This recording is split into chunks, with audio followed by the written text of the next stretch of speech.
Welcome to the Leo. ప్రతిపక్షాలపై వేధింపులు చేయటం, కక్ష సాధించడం జగన్మోహన్ రెడ్డి గత 5 ఏళ్లుగా చేస్తున్నది అదే.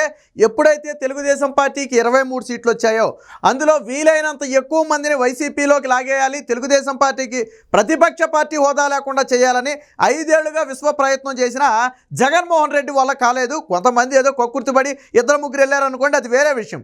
అయితే 5 ఏళ్లుగా వేధింపులకు గురవుతున్న నేతల్లో ఏలూరు సాంబశివరావు కూడా ఒకరు. ప్రస్తుతం పర్చూరు ఎమ్మెల్యేగా ఉన్నటువంటి టీడీపీ నేత ఏలూరు సాంబశివరావు మీద జగన్మోహన్ రెడ్డి కక్ష కట్టారు. వాస్తవానికి ఆడ పార్టీలోకి లాగడానికి విశ్వ ప్రయత్నం చేసిన ఆయన ఏ రోజు కూడా పార్టీని వదిలిపెట్టడానికి ససేమిరా అనటంతో ఎలాగైనా సరే ఈయన ఇబ్బంది పెట్టాలని లక్ష్యంగా పెట్టుకున్నారు. అందులోనూ ఇటీవల దొంగ ఓట్లకు సంబంధించి టీడీపీ తరపున అలుపెరగని పోరాటం చేస్తున్నాడు. పైగా పర్చూరు లాంటి నియోజకవర్గంలో ఏదైతే దొంగ ఫామ్ నెంబర్ 7లు ఇచ్చారో దానికి సంబంధించి న్యాయ పోరాటం వరకు వెళ్ళాడు. 4 పోలీసు అధికారులను సస్పెండ్ చేయడమే కాకుండా అనేక మంది ఇతర రెవెన్యూ అధికారులకు కూడా నోటీసులు ఇచ్చే పరిస్థితి ఏలూరు సాంబశివరావు వల్ల వచ్చింది. ఎందుకంటే అక్రమాలన్నీ కూడా ఆధారాలతో సహా ఎలక్షన్ కమిషన్ ముందు పెట్టారు. దీంతో ఈయన మీద ఎలాగైనా కక్ష సాధించాలి, ఈయన ఇలా వదిలేస్తే దొంగ ఓట్లన్నీ బయట పెట్టడమే కాకుండా అధికారులు కూడా ఆ ఇబ్బందులకు గురవుతున్నారని చెప్పి ఒక పన్నాగం పన్ని ఎలాగైనా నిరికించాలనుకున్నారు. ప్రభుత్వం తలుచుకుంటే కొదవేముంది, అవసరమైతే గంజాయి కూడా ఇంట్లో పెట్టేసి నువ్వే తీసుకొచ్చావంటారు, అది మనకు తెలిసిన విషయమే. ఇప్పుడు ఏలూరు సాంబశివరావుకి చెందిన ఒక పాత గోడౌన్ మీద దాడి చేశారు. వాస్తవానికి ఆయన 15 ఏళ్ల క్రితం ఒక కంపెనీలో పార్ట్నర్గా ఉన్నారు. బట్ ఆయన తరువాత కంపెనీ నుంచి పూర్తిగా బయటకు రావడం జరిగింది. గత 5 ఏళ్లుగా అసలు ఆ కంపెనీలో ఎటువంటి లావాదేవీలు నిర్వహించట్లా. దానికి సంబంధించిన ఒక గోడౌన్లో పోలీసు అధికారులు అలాగే రెవెన్యూ అధికారులు సెర్చ్ చేస్తే ఒక నోటు దొరికిందట, ఒక బుక్ దొరికింది. ఆ బుక్లో 2.5 లక్షల రూపాయలకు సంబంధించి 2019 ఎన్నికల్లో వీరికి ఇచ్చినట్టుగా రాసుకున్నారట. అదే ఆటోలకనో లేకపోతే ఇంకోటికనో ఇచ్చినట్టుగా రాశారట. అంటే ఎన్నికల్లో డబ్బు పంచారనేది ఇప్పుడు ప్రధాన ఆరోపణ. డైరెక్టరేట్ ఆఫ్ రెవెన్యూ అధికారులు వెంటనే దీని మీద కేసు నమోదు చేయాలని చెప్పి కోర్టుకు వెళ్ళటం, కోర్టు నుంచి అనుమతులు తీసుకొచ్చి కేసు కూడా నమోదు చేయడం జరిగింది. ఇంతకు ఎంతయ్యా ఎలక్షన్ కమిషన్ వాళ్ళు చెప్పే అమౌంట్ ఎంతంటే 2.5 లక్షల రూపాయలట. అది కూడా ఎప్పుడు 2019 ఎన్నికల సమయంలో, అంటే 5 ఏళ్ల తరువాత అప్పుడు ఎన్నికల్లో 2.5 లక్షలకు సంబంధించిన వివరాలు దొరికాయి. దీని మీద విచారణ చేయాలి, లోతైన దర్యాప్తు చేయాలని చెప్పి ఈరోజు కేసు నమోదు చేశారు. వాస్తవానికి ఇది ఒక చిన్న పిట్టి కేసులాగా మనం మాట్లాడుకోవచ్చు. ఎందుకంటే 5 ఏళ్ల క్రితం అది కూడా కోట్లేం కాదు, 2.5 లక్షల రూపాయలట. ఒకవేళ నిజంగా అందులో ఆ 2.5 లక్షలైనా సరే నిబంధనలకు విరుద్ధంగా జరిగింది అనుకుంటే ఎలక్షన్ కమిషన్కు లేఖ రాయాలి. కానీ వీళ్ళు ఎలక్షన్ కమిషన్కి లేఖ రాశారా? కంపెనీకి సంబంధించేమో సెబీకి ఒక లేఖ రాశారు, అలాగే బాపట్ల ఎస్పీకి కూడా ఒక నివేదిక ఇచ్చారు. ఎప్పుడైతే నివేదిక ఇచ్చారో బాపట్ల ఎస్పీ గారు పాపం రెడీగా ఉన్నట్టున్నారు. ఎందుకంటే ఏలూరు సాంబశివరావుని ఎలాగైనా ఏదో కేసులో ఇరికించాలని చెప్పి అధికార పార్టీ నేతలు చాలా తీవ్రంగా ఉన్నాయి. దాంతో బాపట్ల ఎస్పీ గారు ఆల్రెడీ కేసు కూడా నమోదు చేశారు. వాస్తవానికి దానికి సంబంధించి పూర్తి విచారణ చేసి వాస్తవాలన్నీ వచ్చిన తర్వాత ఆధారాలను దగ్గర పెట్టుకుని అప్పుడు మనం దాని కేసు నమోదు దాకా వెళ్ళాలి. బట్ ఎప్పుడైతే ఒక నివేదిక వచ్చిందో నివేదికనే బేస్ చేసుకుని కేసు పెట్టేశారు తప్ప అసలు ఆ బుక్ నిజంగా ఎవరిది, అందులో ఎవరి గురించి రాశారు, ఎవరు రాశారు అనే దాని గురించి ఎటువంటి విచారణ చేయలేదు. పైగా అసలు ఆ కంపెనీలో ఆయన ఇప్పుడు లేడు, ఎప్పుడో మానేశాడు. ఆయన సాంబశివరావు గారు ఎప్పుడో మానేశాడు. బట్ ఇప్పటికి స్టిల్ కంపెనీ అయితే రన్ అవుతుంది. ఆయన ఒకప్పుడు పార్ట్నర్, బట్ ఇప్పుడు పార్ట్నర్ కాదు. పైగా అది అసలు ఏపీలో గత 5 ఏళ్ల నుంచి దాని లావాదేవీలు లేవు. అందుకనే మన ఓల్డ్ గోడౌన్ అని చెప్పింది. ఎందుకంటే గత 5 ఏళ్ల నుంచి ఆ ఏపీలో దాని పూర్తిగా లావాదేవీలన్నీ పూర్తిగా నిలిచిపోయాయి. ఇతర ప్రాంతాల్లో సాగినా ఏపీలో సాగట్లా. కానీ దాన్ని కావాలని రైడ్ చేసి కావాలనే ఈరోజు ఆ పుస్తకాన్ని ఆధారంగా చేసుకుని ఏదో రకంగా ఇరికించాలని చూస్తున్నారు. పైగా ఆయన్ని గట్టిగా కేసుల్లో విరికించి ఎమ్మటనే అరెస్టు చేసి బెయిల్ కూడా త్వరగా రాకుండా సెక్షన్లు పెట్టాలని చెప్పి పోలీసుల మీద అధికార పార్టీ నేతల నుంచి ఒత్తిడి. కేసు నమోదు వరకే పోలీసుల చేతిలో ఉంది, కానీ ఆ తరువాత డైరెక్షన్ అంతా కూడా అధికార పార్టీ నేతలదే. వాళ్ళు ఏ విధంగా కేసులు పెట్టమంటే ఆ విధంగా, ఏ సెక్షన్లు పెట్టమంటే ఆ సెక్షన్లు పెట్టి ఈరోజు ఆ టీడీపీ ఎమ్మెల్యేని ఇబ్బంది పెట్టే ప్రయత్నం చేస్తున్నారు. ఖచ్చితంగా రాజకీయ కక్ష సాధింపే.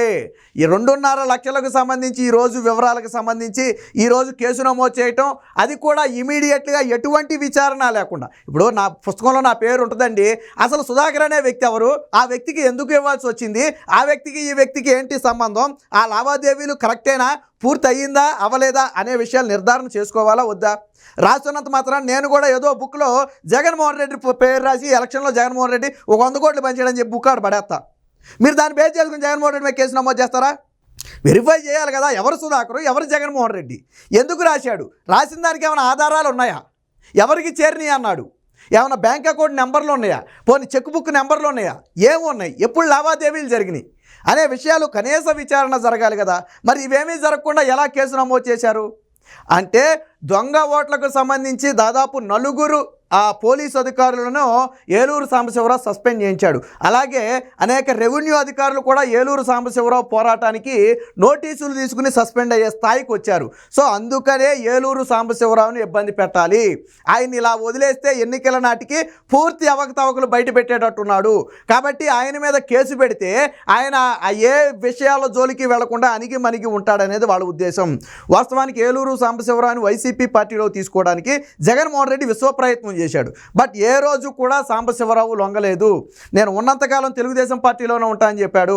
తన వ్యాపారాల మీద కూడా దెబ్బ కొట్టాలని గతంలో అనేక ప్రయత్నాలు చేశారు. బట్ నీతి నిజాయితీగా అన్ని చట్ట ప్రకారం చేసుకునే వ్యక్తి కాబట్టే ఈరోజు జరిగింది. వాస్తవానికి ఇది ఒక జిఎస్టీకి సంబంధించిన విషయంగా అయితే వాళ్ళు చెబుతున్నారు. మరి దీనికి ఎంత ఇది వస్తుందా అంటే, అవసరమైతే జిఎస్టీ అధికారులు రంగంలో దిగాలి, లేదా ఎన్నికల కమిషన్కి సంబంధించింది అయితే వాళ్ళకి సమాచారం ఇవ్వాలి. కానీ మరి బాపట్ల ఎస్పీ గారు అత్యుత్సాహం, ఎప్పుడైతే కేసు నమోదు చేయడానికి ఆ అవకాశం దొరుకుద్దని ఎదురు చూశారో వెంటనే మెజిస్ట్రేట్ దగ్గరికి వెళ్ళటం, దాని నుంచి అనుమతి తీసుకోవటం, కేసు నమోదు చేయడం అన్నీ జరిగిపోయాయి తప్ప ఈ మధ్యలో విచారణ అనేది లేదు. అయితే ఇప్పుడు కూడా ఆయన అరెస్టు చేయడానికి విశ్వ ప్రయత్నం చేస్తున్నారు. వాస్తవానికైతే ఇప్పుడైనా సరే నోటీసులు ఇచ్చి ఆ పుస్తకంలో రాసి ఉన్న దానికి జరిగిన వాటికి వివరణ అడగాలి. ఆ వివరణ ఇచ్చిన తరువాత అది కాదు అని వీళ్ళు గన భావిస్తే అన్నీ పరిశీలించిన తర్వాత అప్పుడు కేసు నమోదు చేయాలి. కానీ వీటేటిని కూడా ఫాలో అవ్వకుండా ఈరోజు కేవలం ఆయన మీద కావాలని కక్షగట్టి కేసు నమోదు చేశారు. దీనికి సంబంధించిన వార్త కూడా వచ్చింది, ఒకసారి చూద్దాం. ఏలూరు టార్గెట్, కొనసాగుతున్న వైసీపీ కక్ష సాధింపు పార్యం, టీడీపీ ఎమ్మెల్యే సాంబశివరావు లక్ష్యంగా పావులు, ఓట్ల అక్రమాలపై పోరాడినందుకు కంటగింపు, డైరీ ఆధారంగా ఎలాగైనా ఇరికించే ప్రయత్నాలు, కేసు నమోదులో బాపట్ల పోలీసుల స్వామి భక్తి, యథేచ్ఛగా కొనసాగుతున్న వ్యవస్థల దుర్వినియోగం. గతంలో ఈ ఫామ్ నెంబర్ 7కు సంబంధించి అనేక కుట్రలను ఆయన బయట పెట్టడం జరిగింది.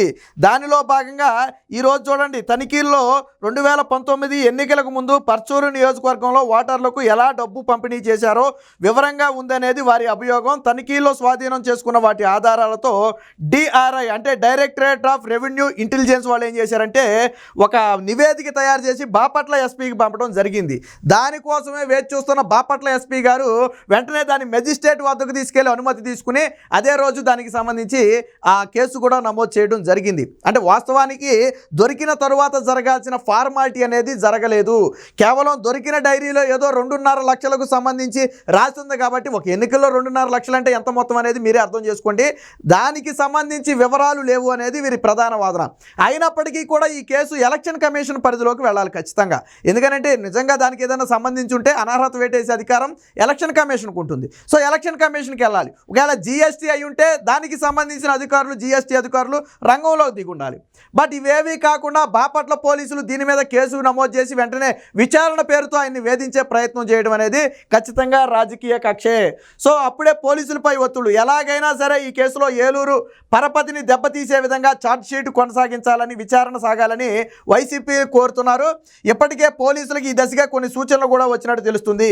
కేసు నమోదు లైన్ క్లియర్ అయినందున తదుపరి విచారణ మొత్తం కూడా అధికార పార్టీ కనుసన్నల్లోనే జరుగుతుంది. పోలీసులపై ఒత్తిళ్లు అప్పుడే మొదలయ్యాయి. కేసు నమోదులో భాగంగా వారికి నోటీసులు ఇచ్చి వివరణ తీసుకునే ప్రక్రియ కూడా ప్రారంభమవుతుంది. మరి నిజానికి వాస్తవానికి ఈయనకు నోటీసులు ఇచ్చి వివరణ తీసుకుని ఆ తర్వాత సంతృప్తి చెందకపోతే అరెస్ట్ చేయాలి. బట్ ఇప్పుడు వైసీపీ నేతల మీద ఒత్తిడి ఉండటం, ఎన్నికలు రానున్న నేపథ్యం, అలాగే ఇప్పుడు కన్నా ఈయన ఏదో అవినీతి చేశాడానో లేకపోతే ఇంకోటి చేశాడానో ఈయన మీద కేసు పెట్టి లోన పెడితే దాన్ని ఎన్నికల్లో వాడుకుని గెలవచ్చనే కుట్ర కూడా వైసీపీలో ఉంది.